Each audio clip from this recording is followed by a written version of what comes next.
Recording in progress. अस्सलाम वालेकुम student, this is sir Abdul Samad Siddiqui of the virtual education institute. आज का हमारा टॉपिक है ओ लेवल मैथ्स 4024 का एक मेजर टॉपिक है मेंसुरेशन का। ठीक है, मेंसुरेशन में हम पढ़ेंगे 2D शेप और 3D शेप। अच्छा, ये आपके बुक में डिफरेंट चैप्टर्स में डिवाइड है। मैंने इस चैप्टर को दो पार्ट्स में डिवाइड कर दिया है। सबसे पहला पार्ट है 2D शेप और दूसरा पार्ट है 3D शेप। अच्छा, 3D शेप जब तक नहीं आ सकती जब तक 2D शेप नहीं आती है ऑब्वियसली।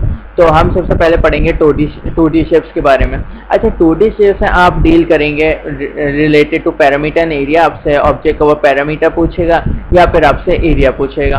और 3D शेप में आपसे वो पूछेगा वॉल्यूम एंड सरफेस एरिया। तो लेकिन अभी हमारा 3D शेप टॉपिक नहीं है, तो हम 2D शेप के बारे में पढ़ते हैं।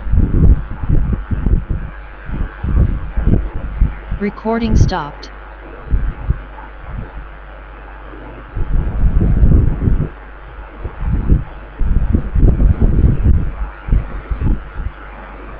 Recording in progress.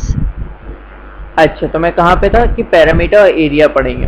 पैरामीटर में देखें, पैरामीटर बहुत ध्यान से सुनिएगा मेरी बात। Parameter is a close path that encompasses surrounds और आउटलाइंस आइदर अ 2 डायमेंशनल शेप और अ 1 डायमेंशनल शेप।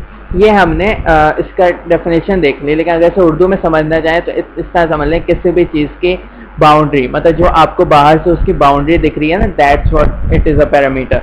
जब भी वो आपसे पैरामीटर पूछेगा तो आप अपने आप से ये सवाल पूछेंगे, मुझे बाहर कौन कौन सी बाउंड्री दिख रही है। अंदर वाली की बात नहीं होती, पैरामीटर होता ही बाउंड्री है। ठीक है।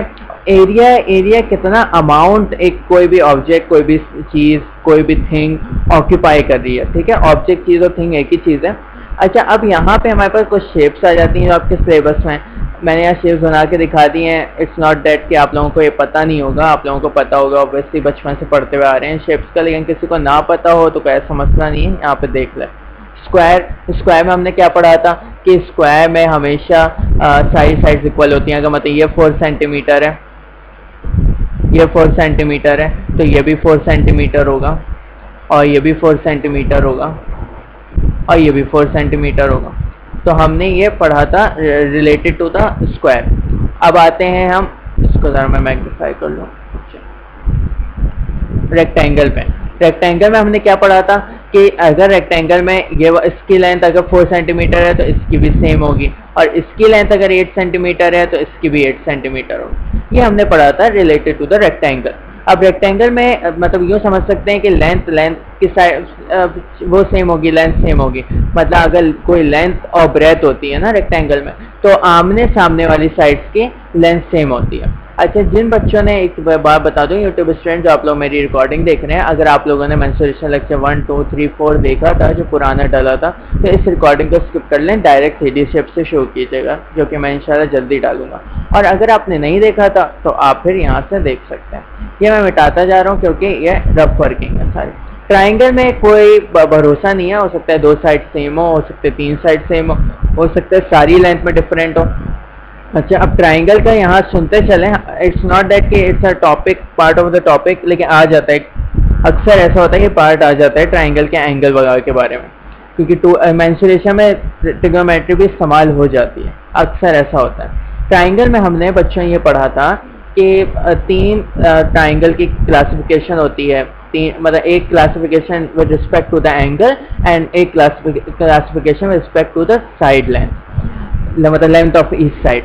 अगर देखो तुम्हारे ट्राइंगल में 2 लेंथ सेम है एक साइड की, अगर मतलब 2 लेंथ सेम है, मतलब ट्राइंगल की अगर ये लेंथ और ये लेंथ, कोई भी 2 लेंथ सेम है, सो व्हाट, कोई भी 2 लेंथ सेम है, तो उसे हम कहते थे आइसोसेलेस ट्राइंगल। और अगर ट्राइंगल की कोई भी लेंथ सेम नहीं है, ऑल लेंथ्स आर डिफरेंट, तो हम उसे कहते थे स्केलीन ट्राइंगल। ये मैं वर्बली बता रहा हूँ जल्दी से ताकि आप लोगों को याद रहे।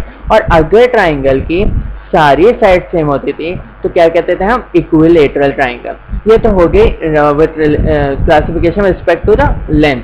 लेंथ में किस तरह की क्लासिफिकेशन की हमने, एक तो हमने क्लासिफिकेशन की भाई अगर 2 साइड सेम है तो उसकी जो है उसे हम कहते हैं आइसोसेलेस ट्राइंगल। अगर 3 साइड सेम है तो उसे हम कहते हैं इक्विलेटरल ट्राइंगल, और अगर तीनों साइड की लेंथ डिफरेंट है तो उसे हम कहते हैं स्केलीन ट्राइंगल।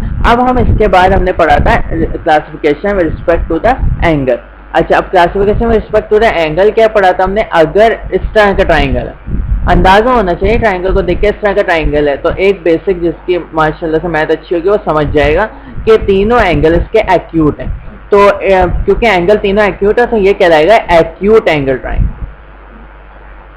ठीक है, एक्यूट एंगल ट्राइंगल लिख नहीं रहा हूँ पूरा, सही है, एक्यूट, चलो लिख देते हैं एक्यूट एंगल ट्राइंगल। और अगर इसकी एक साइड भी ऑब्ट्यूज है, मतलब लेंस में ऑब्ट्यूज मतलब अच्छा एक्यूट मतलब समझ लें बच्चों 90 से कम और 0 से ज़्यादा, लेकिन अगर कोई एक लेंस भी ऑब्ट्यूज है मतलब 90 से ज़्यादा 180 से कम, तो उसे हम कहते थे ऑब्ट्यूज एंगल ट्राइंगल। वो इस तरह की शेप का बनता है, अंदाजन होना चाहिए, मतलब इससे ज़्यादा ही होगी, थोड़ा सा इस तरफ होगा, हो सकता है इस तरह भी हो, अंदाज़ा हो जाए आपको ट्राइंगल को एक देख के कि भाई ये ऑब्ट्यूज है या एक्यूट है।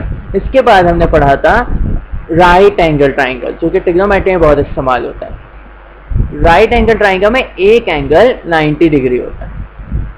अच्छा, मैं रफ वर्किंग में बना रहा हूँ ये सारी ट्राइंगल्स, तो इसलिए ये ना समझिएगा कि ये बिल्कुल फेयर है, स्ट्रेट लाइंस होती हैं ट्राइंगल की। ठीक है, अब ये रफ कर देते हैं।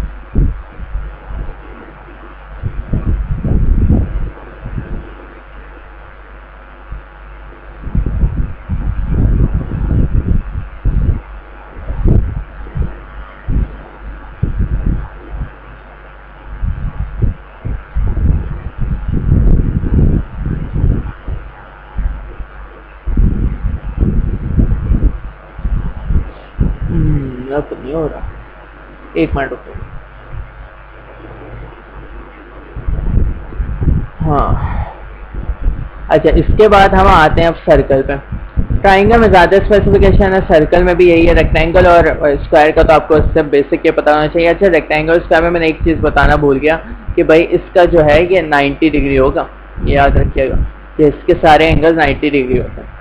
ठीक है, अब इसके बाद इसके सारे एंगल्स राइट एंगल होते हैं, स्क्वायर में भी इसी तरह है। सर्कल पे आते हैं। सर्कल में आपको ये पता होना चाहिए टोटल एंगल जो बनता है सर्कल में किसी भी सारे सेक्टर्स को मिला के वो बनता है 360 डिग्री। लेकिन सेक्टर नहीं पता है तो आप सुन लें मेरी बात ध्यान से। सेक्टर मैंने यहाँ कहीं बनाया हुआ है, हाँ बनाया हुआ है। अच्छा, सर्कल जो होता है उसमें डायामीटर और रेडियस बिल्कुल बेसिक कंपोनेंट सर्कल के सेंटर होता है, उसके बाद डायामीटर होता है and then comes the radius. अच्छा, डायामीटर रेडियस का डबल होता है। और रेडियस क्या बेसिकली चीज़ होती है कि सेंटर से कोई भी लाइन सर्कमफ्रेंस तक जा रही है, सेंटर से कोई भी लाइन सर्कमफ्रेंस तक जा रही है तो उसे हम कहते थे रेडियस। और डायामीटर एक्चुअली रेडियस का डबल होता था, लेकिन डायामीटर को अगर एक्सप्लेन करना हो तो इस तरह कर सकते हैं कि कोई भी लाइन जो सर्कमफ्रेंस के, कोई भी लाइन नहीं, स्ट्रेट लाइन, मतलब कोई भी लाइन हो लेकिन स्ट्रेट लाइन हो, कोई भी स्ट्रेट लाइन जो कि सर्कमफ्रेंस के दो पॉइंट्स को टच कर रही है and it passes from the centre.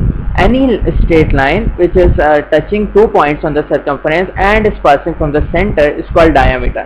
और ये होती ही रेडियस के डबल है। रेडियस अगर 4 है तो डायमीटर 8 होगा, किसी भी सर्कल का रेडियस 8 है तो डायमीटर 16 होगा। अब सर्कल को हम हाफ कर देते हैं, बिल्कुल हाफ, तो इसे हम कहते हैं सेमी सर्कल। जिसमें चांद होता है ना, फुल मून होता है, फिर हाफ मून होता है, हाफ मून ही कहते हैं, हाँ हाफ मून होता है, तो सेमी सर्कल भी हम इसी को कहते हैं। अच्छा, इसमें कोई हैरत वाली बात नहीं है, यहाँ से लेके यहाँ तक इसका सेंटर तक रेडियस होता है, वही जो हम पढ़ते हुए आ रहे हैं, और पूरा अगर हम इसे ले लें पूरा इसकी बेस लाइन को तो ये डायमीटर होता है। तो कोई इसमें मसले की बात ही नहीं है ऐसी खास। ठीक है, तो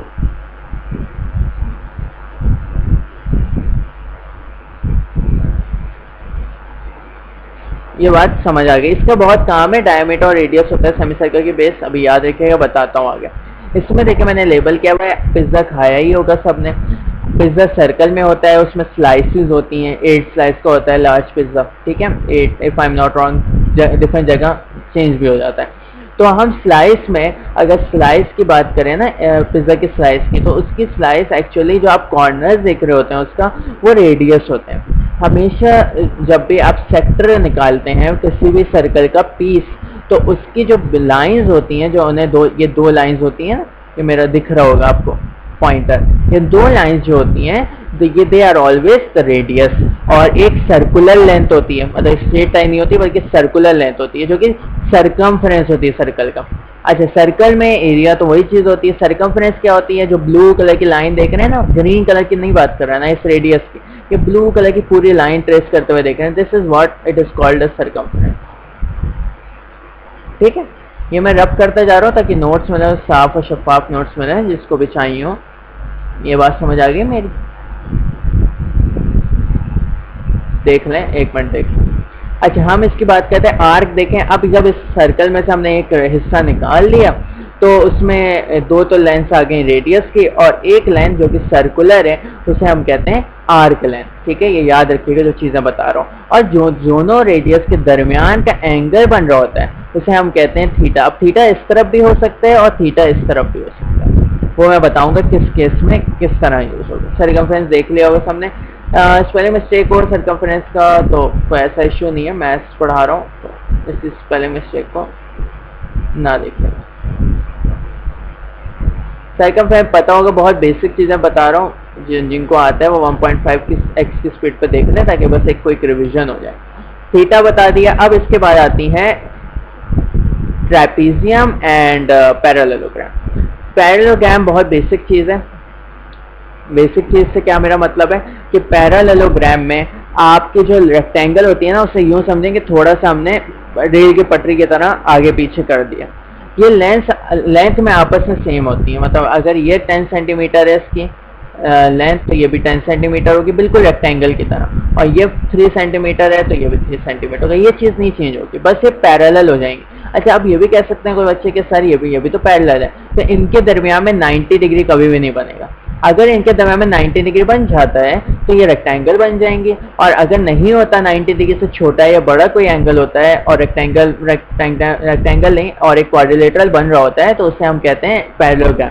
पैरेललोग्राम और रेक्टेंगल का फर्क भी बता देता हूँ, लेकिन पैरेललोग्राम की पहचान किस तरह करेंगे कि उसकी आमने सामने वाली साइड पैरेलल हो, मतलब they never meet. Parallel lines are the lines which never meet. ठीक है, parallel lines are the lines which never meet, बिल्कुल रेल की पटरी की तरह कि वो कभी मीट नहीं करते।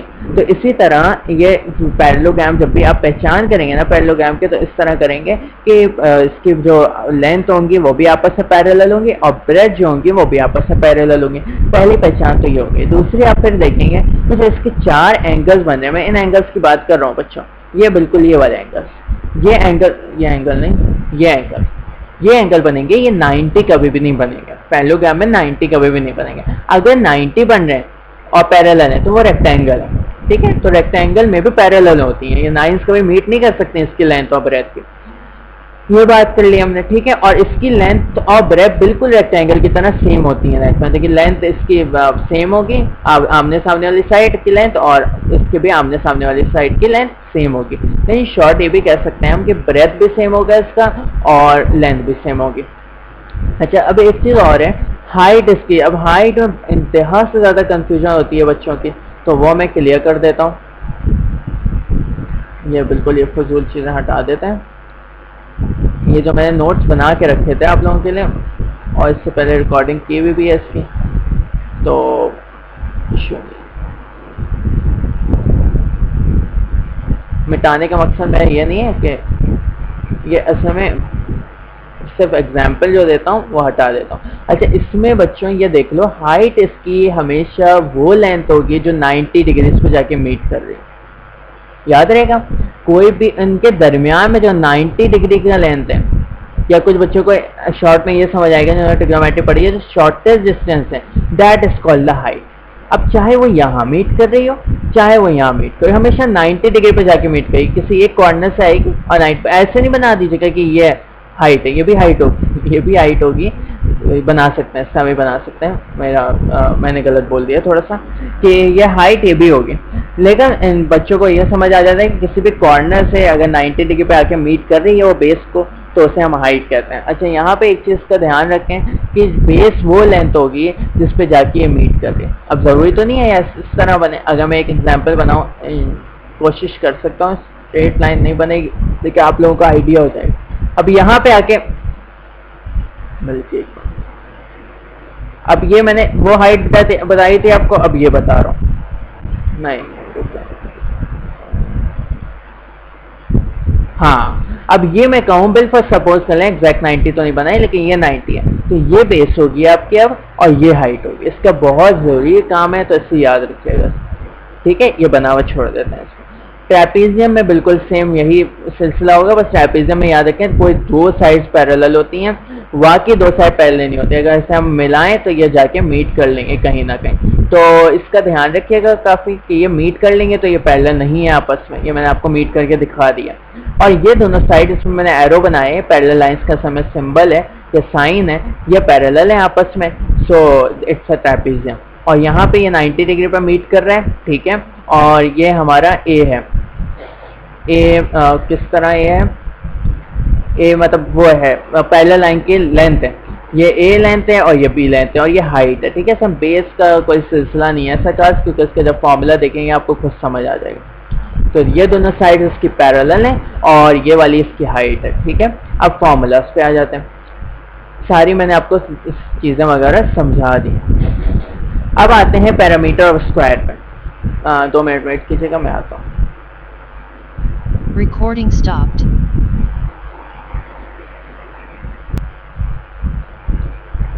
अच्छा, तो फॉर्मूलाज पे अगर हम आ जाएं तो अब एक पैरामीटर ऑफ स्क्वायर होता है। पैरामीटर ऑफ स्क्वायर का बिल्कुल बेसिक फॉर्मूला है 4 multiply by length. Area of square की बात करें तो लेंथ का स्क्वायर लेते हैं, और लेंथ का स्क्वायर किस तरह लेते हैं, स्क्वायर अगर किसको नहीं लेना आता तो स्कीम पे देखें, 2 का स्क्वायर 4 होता है, किस तरह 2 मल्टीप्लाई बाय 2। तो किसी भी चीज़ पे जब स्क्वायर की पावर लग जाती है, क्यूब अगर लग गई पावर, तो 2 multiply by 2 multiply by 2 is equal to 8। तो ये याद रखें कि किसी भी चीज़ से स्क्वायर आता है तो वो 2 टाइम्स आपस में मल्टीप्लाई हो जाती हैं और स्क्वायर का आंसर आ जाता है। तो लेंथ का स्क्वायर भी इसी तरह निकालेंगे, क्योंकि जो स्क्वायर होता है ना उसमें हमेशा वो सेम होती है, साइड की लेंथ सारी सेम होती है। अब अगर हम बात करें area of triangle, area of rectangle, area of अच्छा उससे पहले पैरामीटर ऑफ रेक्टेंगल है। पैरामीटर ऑफ रेक्टेंगल का तो 2 multiply by length plus breadth, पहले लेंथ प्लस ब्रेथ का सम कर लें और फिर उसे 2 से मल्टीप्लाई कर लें, ठीक है। पैरामीटर मैंने क्या बताया था, बाउंड्री। अच्छा, बाउंड्री में इस तरह भी समझ सकते हैं कि ये अगर लेंथ ले लेते हैं हम, ये ब्रेथ, तो मैंने क्या बताया था, लेंथ सेम होती है आपस में और ब्रेथ सेम होती है। अगर आप चाहें तो पैरामीटर में क्या था, बाउंड्री सारी प्लस करते हैं, तो length plus breadth plus length plus breadth. तो जब लेंथ प्लस ब्रेथ प्लस, ये मैं बिल्कुल रफ कर रहा हूँ, लेंथ प्लस ब्रेथ करेंगे तो L प्लस L 2L हो जाएगा और B प्लस B 2B हो जाएगा, और 2 कॉमन ले लेंगे तो L प्लस B आ जाएगा। तो इसी तरह आया है, तो ऐसा इश्यू की बात नहीं है, फॉर्मूला किस तरह है। अब आते हैं भाई, ये मैं इरेज कर दूं जल्दी से, रुका।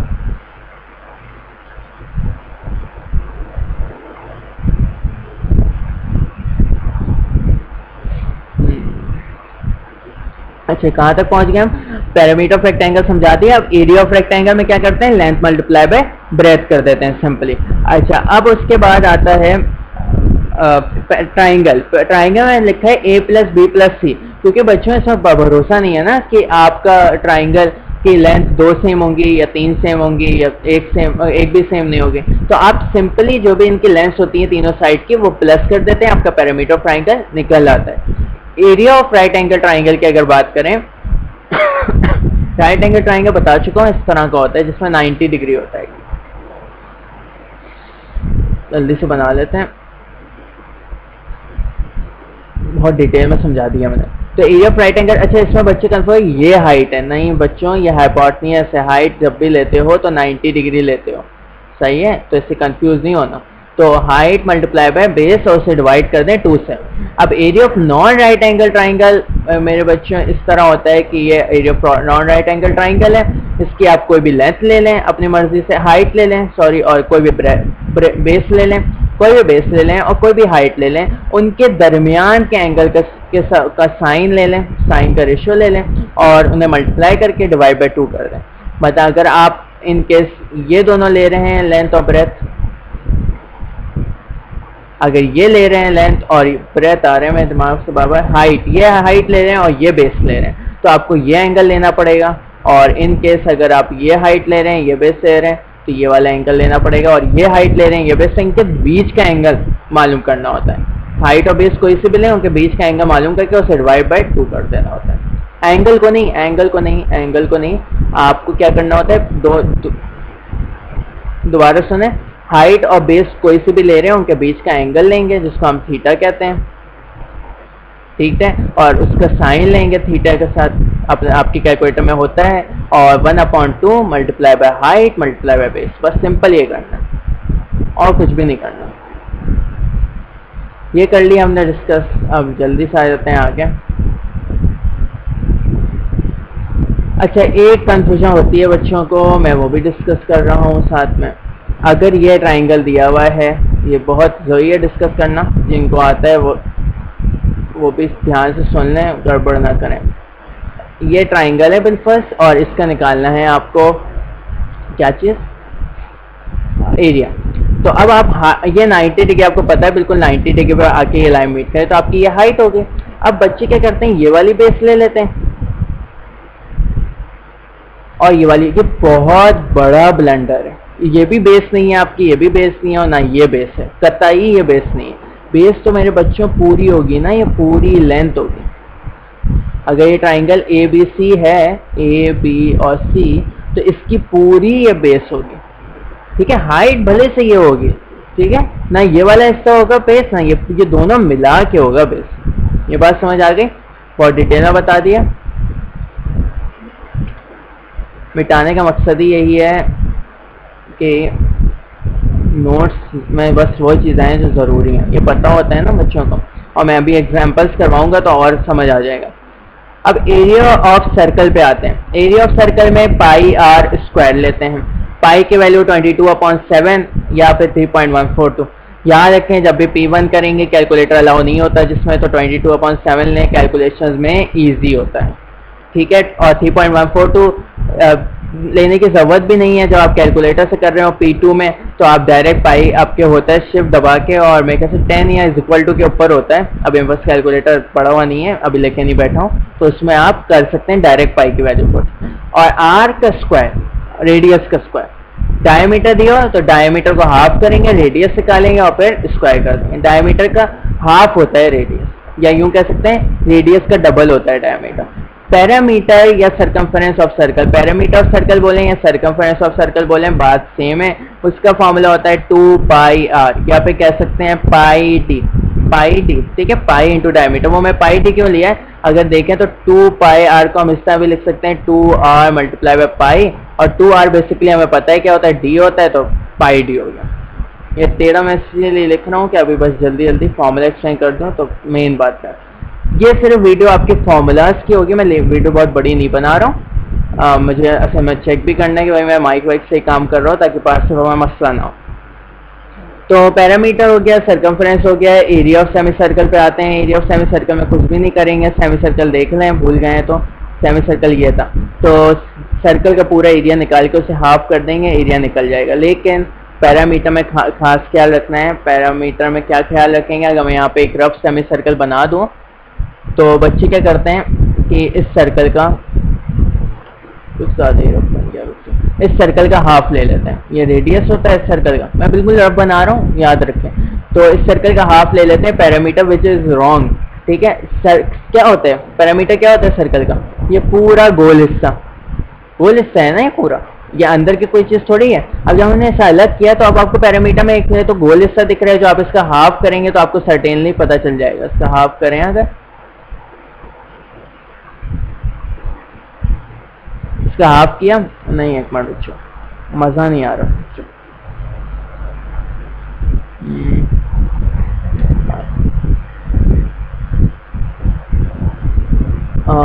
लेट्स, ये मैंने सर्कल बनाया, ये पॉइंट बहुत मेरा क्लियर हो जाता है कि पास से बहुत धड़ाधड़ सबको फिर समझ आ रहा है। और ये एक और सर्कल बनाया। अच्छा, एग्जैक्ट भाई मैं नहीं बना सकता अभी, तो कि एग्जैक्ट हाफ बनाऊं, तो मैं एक ऑर्डिनरी रफ सा हाफ बना रहा हूँ।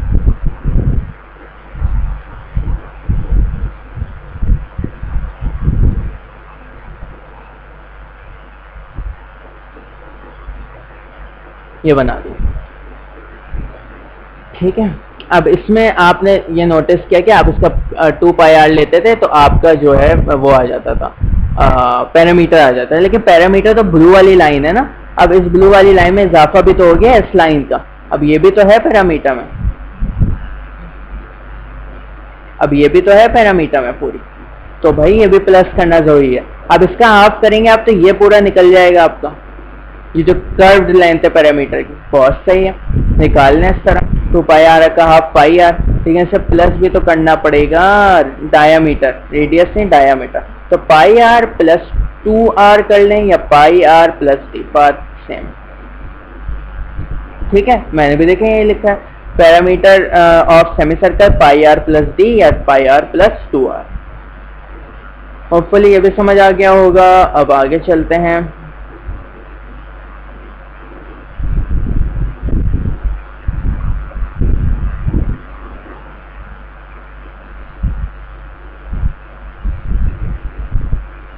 ये हो गया। अब parameter area of semi circle निकाल लेंगे, हाफ करके, डायरेक्ट हाफ कर ले। किसी भी चीज़ का हाफ एरिया पूछो तो सिंपल आपको बस डिवाइड कर देना होता है एरिया को 2 से। लेकिन पैरामीटर में खास ख्याल रखा करें, पैरामीटर में और चीज़ें ऐड हो जाती हैं। जब हाफ करते हैं तो ऊपर की सरफेस भी आ जाती है।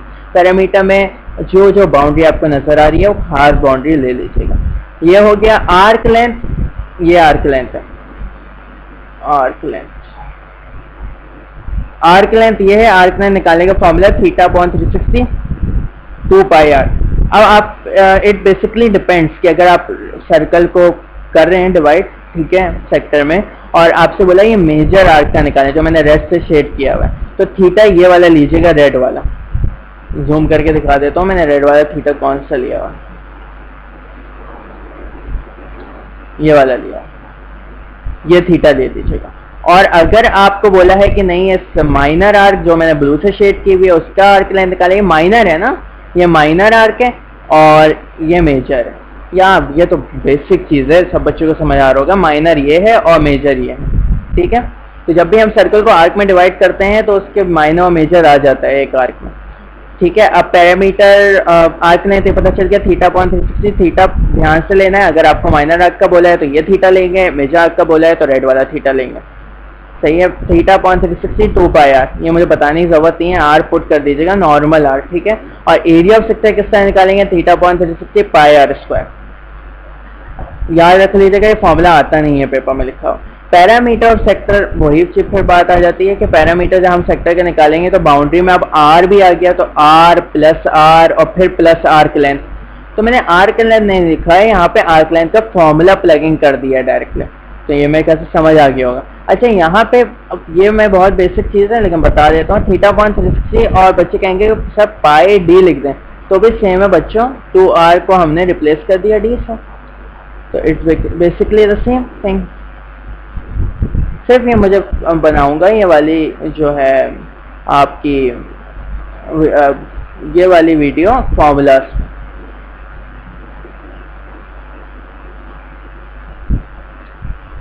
एक minute,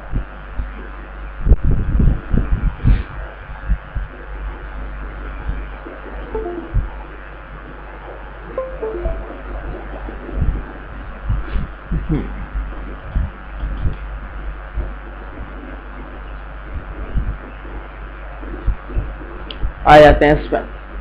parameter of parallelogram, 2 length plus breadth. मैंने हाइट बहुत डिटेल में बता दी इसकी, अभी बस लेंथ करेंगे। लेंथ प्लस ब्रेथ का मतलब हाइट नहीं है, हाइट का कोई ताल्लुक नहीं है पैरामीटर से, क्योंकि हाइट अंदर का है, अंदर की बाउंड्री है, हाइट से कोई ताल्लुक नहीं है पैरेललोग्राम का, ठीक है। ये याद रखें, लेंथ और ब्रेथ को प्लस करेंगे। बिल्कुल सेम फॉर्मूला है जो कि रेक्टेंगल का था, याद रखना भी इजी है।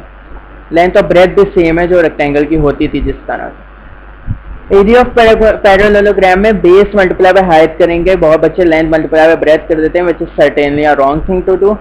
हाइट, इसकी हाइट मल्टीप्लाई बाय बेस करेंगे। आप हाइट देख लीजिएगा, जिस भी लेंथ पे जाके, जिस भी साइड ज़्यादा बेहतर रहेगा, जिस भी लाइन पे जाके वो मीट कर रही है उसकी हाइट, जहाँ पे भी हाइट जाके मीट कर रही है, जैसे इस पॉइंट पे, जिस लाइन पे वो पॉइंट जिस लाइन पे लाई कर रहा है वो बेस हो गया, ठीक है, याद रहेगा। तो इसे सुन लें, हाइट तो 90 डिग्री पे बनेगी, या तो मेरे ख्याल से समझ आ गया होगा सबको। हाइट जहाँ पे जाके मीट करेगी जिस भी साइड को पैरेललोग्राम की, वो बेस होगा आपके बेसिकली, और पूरा बेस होगा, ये आधा अधूरा नहीं लीजिएगा, ये पूरी लेंथ बेस होगी, ये वाली जो मैं रेड से मार्क कर रहा हूँ, ये पूरी लेंथ बेस होगी, ठीक है।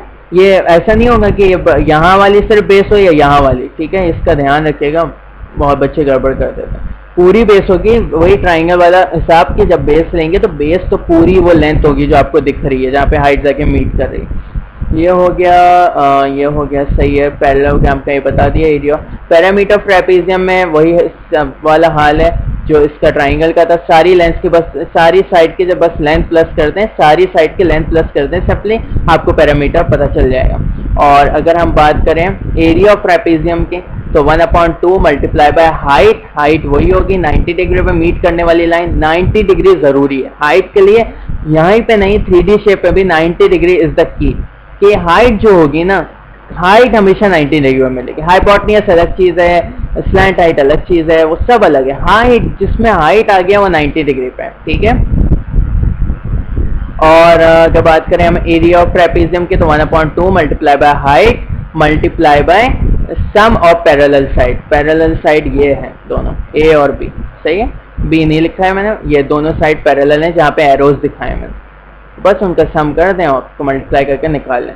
कॉम्प्लेक्स शेप क्या होती है बच्चों? कॉम्प्लेक्स शेप में आपकी बहुत सारी शेप मिल जाती है। जैसे नीचे देखो मैंने कॉम्प्लेक्स शेप से ही डायरेक्ट स्टार्ट किया क्योंकि बच्चों को नॉर्मल तो आता है।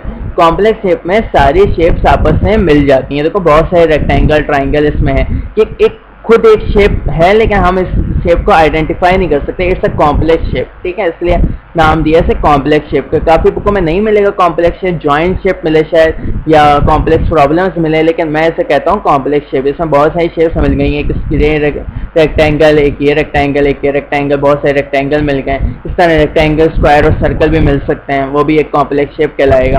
और एरिया ऑफ कॉम्प्लेक्स शेप, अच्छा पैरामीटर ऑफ कॉम्प्लेक्स शेप आप वो निकालते हैं जो बाहर की बाउंड्रीज होती हैं, बाउंड्रीज जो आपको बाहर दिख रही है, जैसे ये 13 सेंटीमीटर, 11 सेंटीमीटर, 4 सेंटीमीटर, 7 सेंटीमीटर, इसकी निकाल लीजिएगा लेंथ, अभी मैं करवाऊंगा भी अगली क्लास में। 8 सेंटीमीटर, 20 सेंटीमीटर, अंदर की लेंथ तो नहीं आएंगी, ये 9 सेंटीमीटर और 12 सेंटीमीटर आपका जो है पैरामीटर में नहीं आएगा इस शेप का, याद रहेगा, ठीक है। एरिया ऑफ कॉम्प्लेक्स शेप पे अगर आ जाते हैं बच्चों, तो एरिया ऑफ कॉम्प्लेक्स शेप, बस इन शेप्स को ब्रेक करें, हमेशा कॉम्प्लेक्स शेप ब्रेक होगी आपकी नोन शेप्स में। जैसे कि अगर एक सर्कल, स्क्वायर और रेक्टेंगल है तो आप उसका इन जॉइंट एरिया नहीं निकाल सकते, बल्कि सर्कल का अलग निकालेंगे, स्क्वायर का अलग, रेक्टेंगल का अलग, और फिर उनको प्लस करके पूरे फिगर का एरिया निकालेंगे। इसी तरह इसमें 1 2 3 4 का निकालेंगे शेडेड एरिया, चारों की एरिया निकालेंगे, उन्हें प्लस कर देंगे, आपको ये पूरे शेप का एरिया निकल जाएगा। शेडेड का भी बाद में बात करेंगे, ये समझ आ गया। So this was basically all I have to say in this video, कि यहीं तो मुझे पढ़ाना था कि सारे फार्मूलाज मैंने आपके साथ डिस्कस कर लिए हैं, फार्मूलाज डिस्कस कर लिए हैं। अब नेक्स्ट क्लास में पास्ट पेपर सेशन करेंगे तो वो बहुत सारी, देखिए मैंने 1 2 3 4 5 6 7 8 9 क्वेश्चन आपके साथ डिस्कस करने। 9 से मैं आपको खुद करने को दूं, लेकिन 8 तक तो मुझे डिस्कस करने हैं। फिर ये मैं 2D शेप जल्दी निपटाऊंगा, 3D में we will take our time, ठीक है। अल्लाह हाफिज़। चैनल को अगर आपको पसंद आई हो वीडियो तो लाइक, शेयर और सब्सक्राइब जरूर कर दीजिएगा, ठीक है। और कोई क्यूरीज हो तो मेरा नंबर होता है डिस्क्रिप्शन में, मुझसे कांटेक्ट कर सकते हैं related to any subject, not only maths. मैं बेसिकली मैथ्स, एड मैथ्स और फिजिक्स का टीचर हूँ, लेकिन आप मुझसे और सब्जेक्ट का भी पूछ सकते हैं, तो मैं आपको इंस्टीट्यूट के टीचर से रेफर करवा दूंगा। अल्लाह हाफिज़, टेक केयर एंड अल्लाह हाफिज़। Recording stopped.